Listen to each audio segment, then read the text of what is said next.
Welcome to the Hollywood Video Podcast. I'm your host, David Wells, and we're going to talk about movies. So the movie we're going to talk about today, and who knows, I might talk about other ones, but I had no intention of discussing it. This, you could say, is an act of God.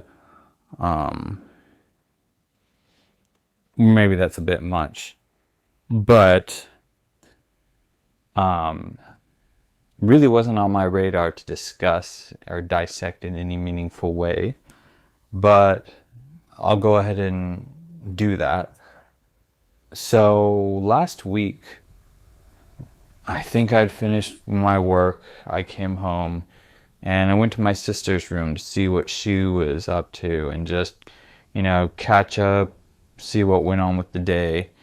And I noticed she was watching a movie. She had Armageddon playing, the movie from 1996. I think 1996. I'm more than likely, let's see. Well, anyway, it's this old movie and it is old because it's from the 90s. Oh, I stand corrected. It is from 1998. Oh wow, I didn't know this. J.J. Abrams was one of the screenplay writers. Wow. I would never have guessed. Okay, so I'm getting distracted. Anyway,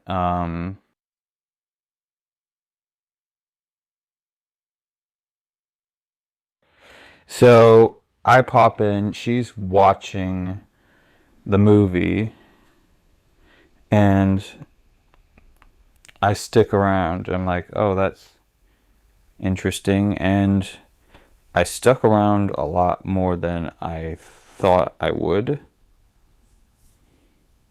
And basically, I wound up watching the whole thing with her. And I was kind of surprised. I'm not here to just talk about like, oh wow, this is such a great movie.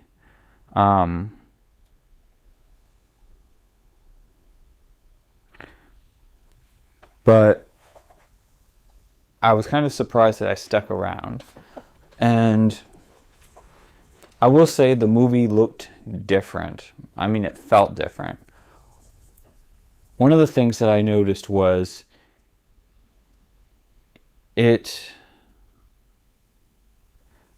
I feel like it had all these little moments throughout a film. It was filled and riddled with sort of moments or cliches that get made fun of all the time, but here they were being done sincerely. And I noticed it, but the really odd thing is it didn't take away from them. Like, oh, here's the moment where the dad has to give up his life and save his daughter's boyfriend, who they've had their moments all throughout the film, but he reveals, like, I've always thought of you as a son, and take care of my little girl, like moments like that. Or the government mole who's along the ride, he's like, he pulls out a gun on the hero, he's like, don't do it, and he's like, we could save the earth, and he's like, really? And he's like, yeah, and he's like, then we're friends now. Just stuff like that. Things that would be ripe for parody on like Family Guy or South Park or any number of things. So I watched them, and of course I couldn't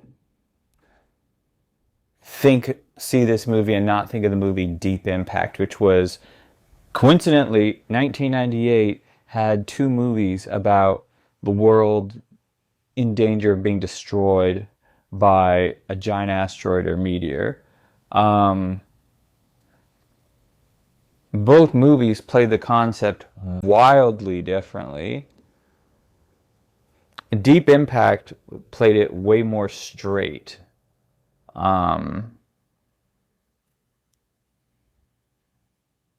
And Armageddon, I mean, it took itself seriously, but they weren't afraid to have fun. I mean, Michael Bay directed this movie, so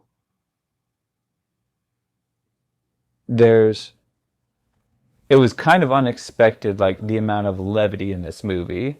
Whereas Deep Impact is sort of this somber, kind of melodrama about like what would it be like if this was happening.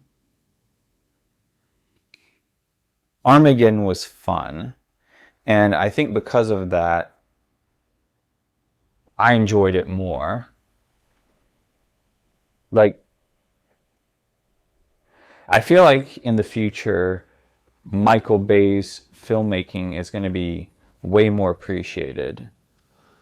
I'll probably get criticized for saying this, but I think he'll be revered in the future the way Hitchcock is revered. Because if you study, people would criticize Hitchcock in a way that wasn't too dissimilar from how Michael Bay was criticized. I think the thing that they have in common is they both love their camera work.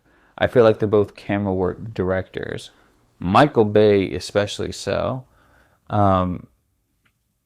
Famously, Michael Bay directed commercials and music videos, and it shows in this movie.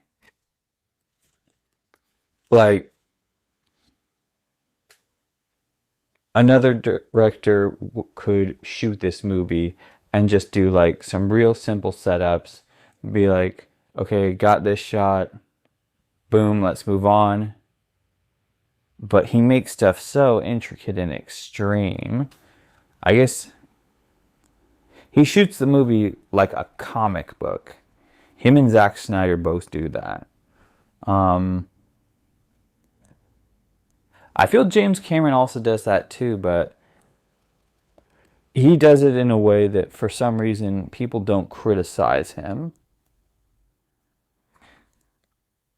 I don't know. I feel like Zack Snyder, Michael Bay, and James Cameron are all in a similar boat when it comes to cinematography.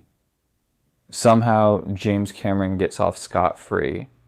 I'm sure there are other factors that I would have to consider, but there's going to be a video about James Cameron. But that's for another podcast. But yeah, there are things that are super evident in Armageddon that make it interesting. The camera work, how everything is extreme. Every shot is designed for maximum dynamic visual impact. And it was like,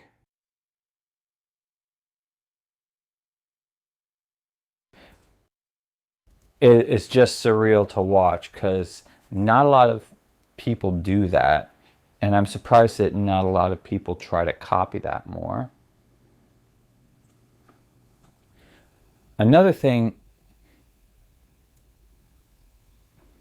and to go off on a tangent for just a bit, one of the other points that I got was I noticed a lot of movies don't look like this. And forget the camera work, like the angles and stuff. But I've also noticed that lighting-wise, a lot of movies don't look this way anymore. Like some movies, they don't look like they're trying. I mean, not to say that they're poorly lit or anything, but I don't know, it's like, I may have said this before, but I was watching a very short, well done video the other day about cinematography, and it talked about how I think it's intentionality. And they mentioned the high dynamic range of modern digital cameras versus the dynamic range of film and older digital cameras, one of the curious cases that they brought up was actually the movie Superbad, which I found out was shot on digital. I could have, there was, in the video, the guy says, I could have sworn this movie was shot on film, but it was actually shot on an old Panavision camera, which has less dynamic range than your smartphone, which was surprising. And perhaps it looks like film because they had to do work. Because of the low dynamic range, they had to be intentional about a lighting setup, where the camera is placed. And I think that's one thing that's a result of everything going digital, is the fact that movies don't look intentional, and in a way it makes them not seem like a piece of art, even though they are. And I think I want to say this was a sentiment echoed by, let's see, the cinematographer of the Gladiator movies.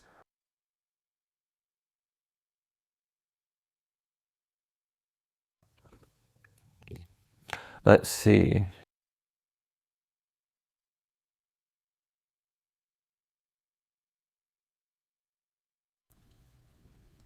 Yeah. Um, there was an interview where John Matheson, the cinematographer for the first Gladiator, and then the second one, man, I'm looking over his Wikipedia, and he's done some great movies. My goodness. Oh, wow. He was the cinematographer for Detective Pikachu. I would never have known. But anyway, he was talking about how Ridley Scott is a vastly superior filmmaker than me. Throw a rock and you'll find a vastly superior filmmaker than me. But John Matheson, who is on par in craftsmanship with Ridley Scott, he commented on the difference in how Gladiator 1 was made versus Gladiator 2. And he said that Ridley Scott seemed to just want to get it done. And he said that, like, in Gladiator 2, or in Gladiator 1, Ridley Scott was very focused on composition and lighting and getting the shot perfect. But he said that in the second one, he wasn't worried as much. He said he was more focused on the performance, which, okay, that's fair. But he brought up a couple things, like the cinematographer would say, oh, this light is here. Is there going to be enough light on the actor's face? And Ridley would say something like, oh, we can fix that in post-production. Or say like, oh, there's a boom mic in that shot. Oh, don't worry, we can digitally get rid of that. Examples like that. I feel like that's the biggest difference between movies from the pre-2000s versus the sort of post-2000s, is the level of intentionality. And I think you see a level of intentionality in filmmakers. I'm not going to say that there aren't any with digital filmmakers. There certainly are. But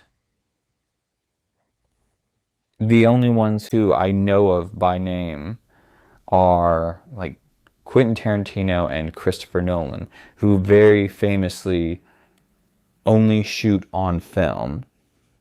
The closest Christopher Nolan ever got to shooting digitally was they did experiments with slow motion on a Phantom digital camera for Inception, but they lost the data. Wally Pfister said they did experiments, they lost the data on the camera, and he said, but we didn't lose the data on the film camera. And so that was interesting. It's like you can see the difference between modern filmmaking. It's like there's the pre-2000s filmmaking and the post-2000s. Actually, it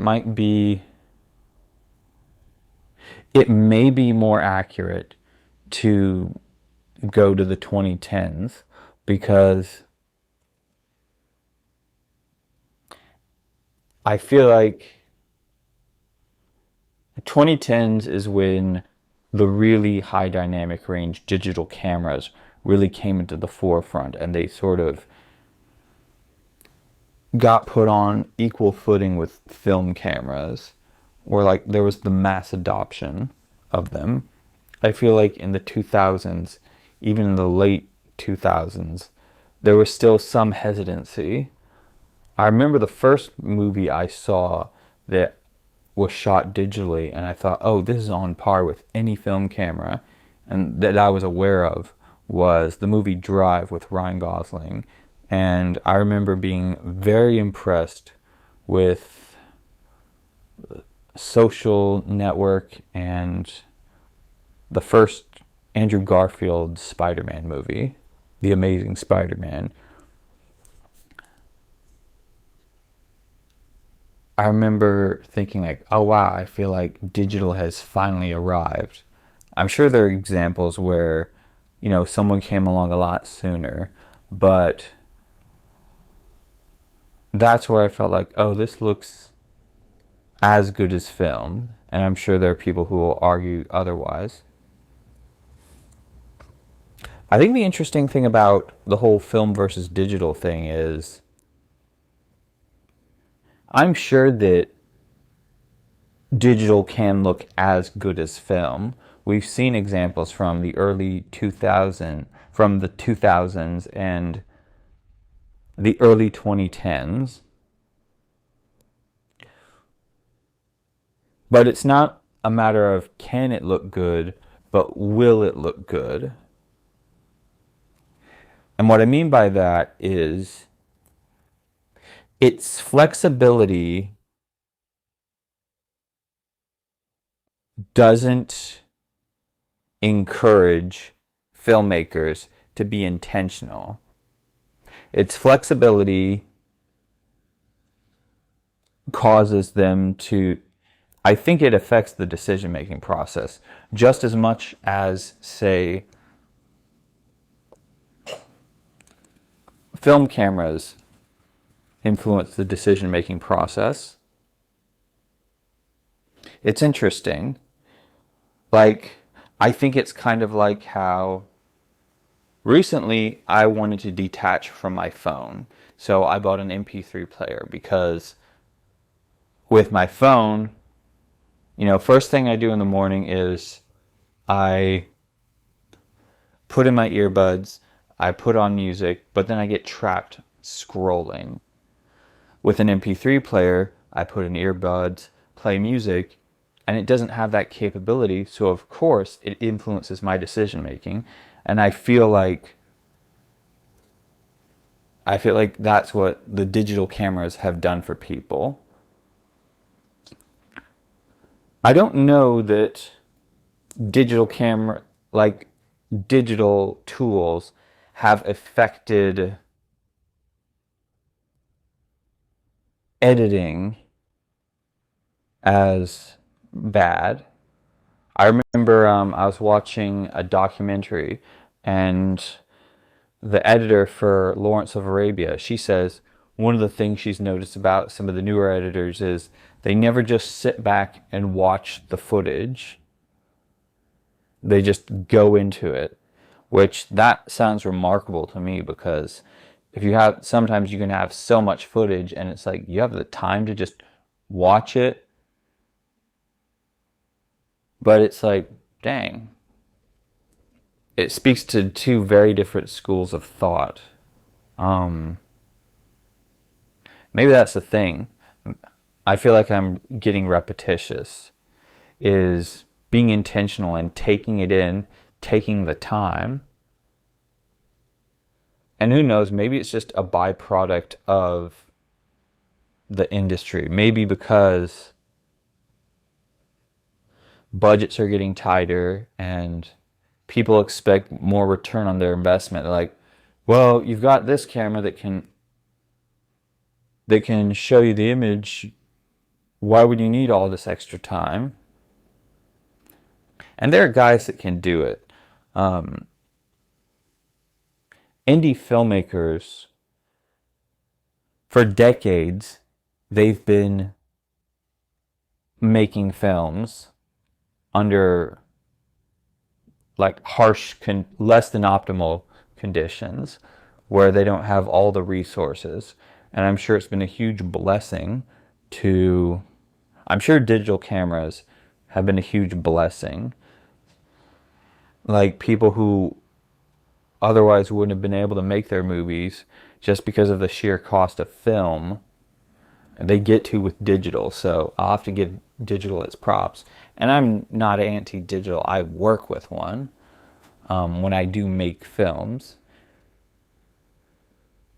It is a great thing to have a big, powerful digital camera, and whenever your friends need a video, you can just go and shoot one for them. Not having to think, hey, I'm going to need this much for film stock, what time, factor in all these logistics. It is very helpful for on-the-go stuff. But I feel like to create really genuine pieces of art, intentionality has to be there. And it doesn't have to be for every project, because some people are very about spontaneity and where the chips fall. I think that was very evident. It was certainly seen in the French New Wave movement of the 60s. A lot with Jean-Luc Godard. I think Jean-Luc Godard was the first instance where I heard of improvisation. Like, I hadn't seen it demonstrated in a movie where I was aware of it, but I remember reading a book about filmmaking and reading about how there were scenes where he would let the actors make up the lines like it was a real conversation. And I remember thinking, oh, you can do that. So that blew my mind. And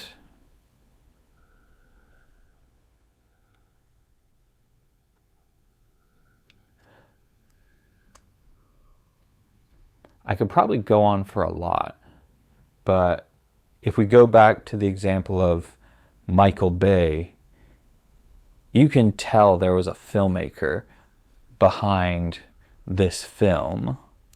Like, because his shots are nothing but cool. Like, you can look at this film and say, it had a maker. Someone was behind this. There's no sort of artificiality. Everything is so intentional. And I feel like even Michael Bay's greatest critics would have to give him that. I think Tony Scott, God rest his soul, felt similar. There were like a ton of British in the 80s, there were a ton of British directors with a background in advertising and music videos that got into filmmaking, and they were very visual directors. Like, they got accused of all style and no substance, which is fair.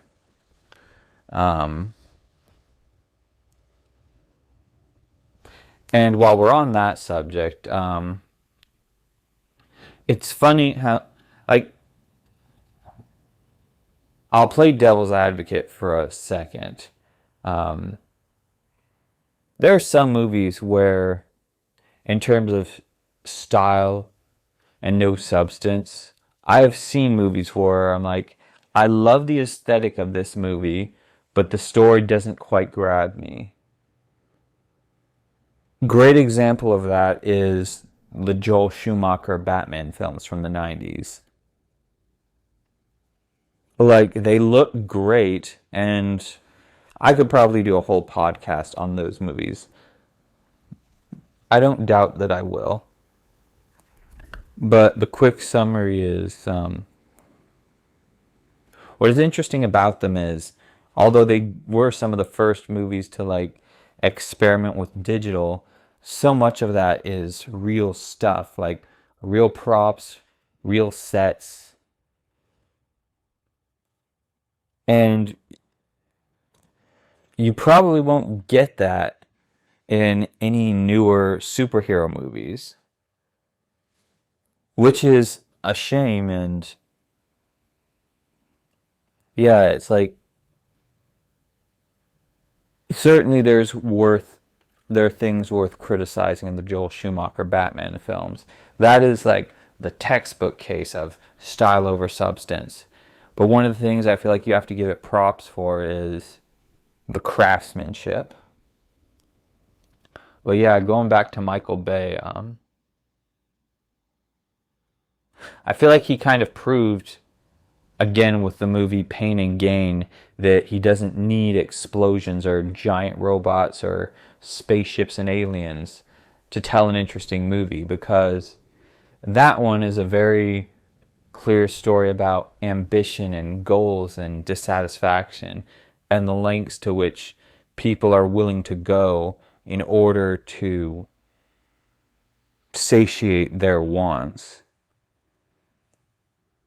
And they create rationalities and reasons. And I think he did a movie recently about a stolen bank car, or it might have been like an ambulance. I think there's another movie I'm thinking of that I'm getting mixed up, which it is all about.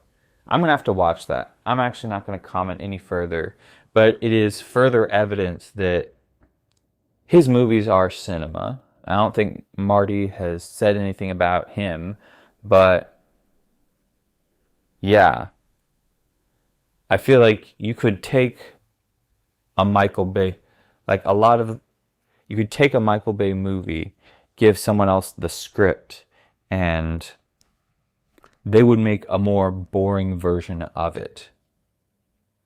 Fun thing I was thinking of the other day, I'm really surprised that Michael Bay has never done a movie about Oppenheimer, because he always gets criticized for doing movies that are just all about explosions.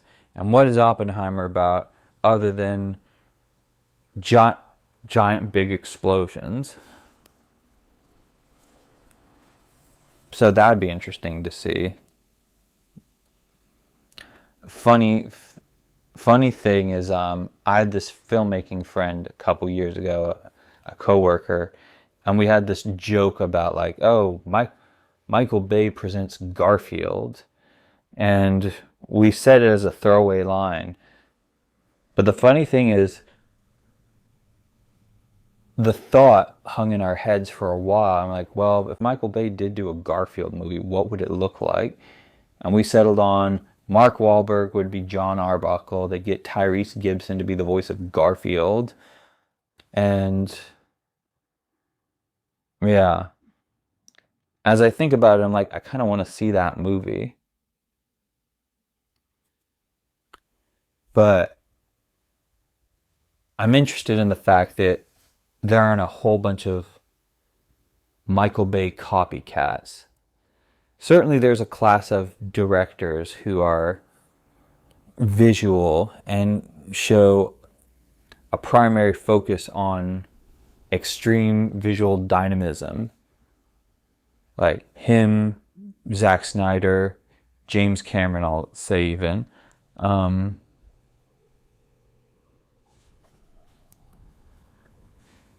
And I feel like, let's see, there's another director who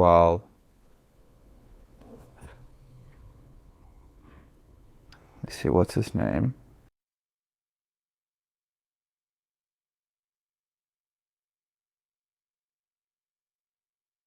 Let's see.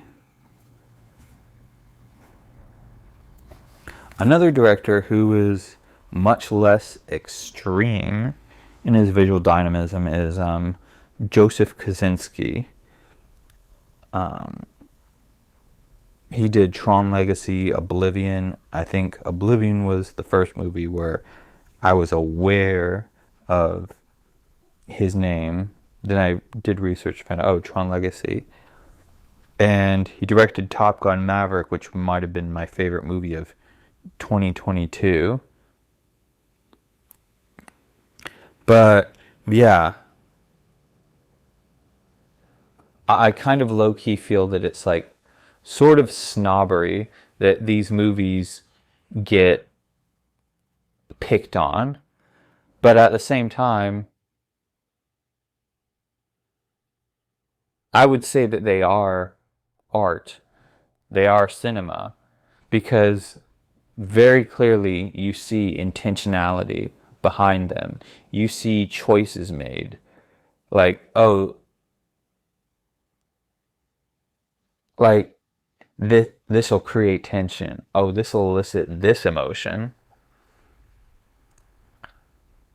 I guess I feel like that's sort of like what's lacking in modern day filmmaking is like a lot of intentionality.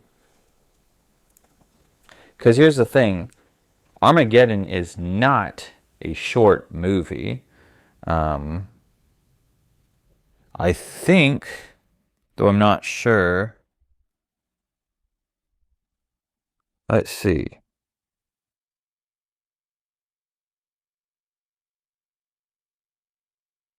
Yeah, it is not a short movie. It is an hour and no, it's 150 minutes. So that's like it's 2 hours and 30 minutes. And had a budget of 140 million. The box office was 550 million. Now compare that with Deep Impact. Well, Deep Impact had a budget of 80 million. It did about 349 million. So I guess they would say they're about even. But Armageddon had a much longer runtime, which means that it didn't get to have as many showings as Deep Impact. So, I don't know. I'm sure there'll be people who argue back and forth, but me, I'm Team Armageddon. Well, I suppose this is the end of the episode. I guess the big takeaway is a key aspect of art is intentionality. But, yeah. Well, anyway, this has been another episode of the Hollywood Video Podcast. Go watch a movie, go make a movie. Yeah. Hope all your dreams come true. Bye.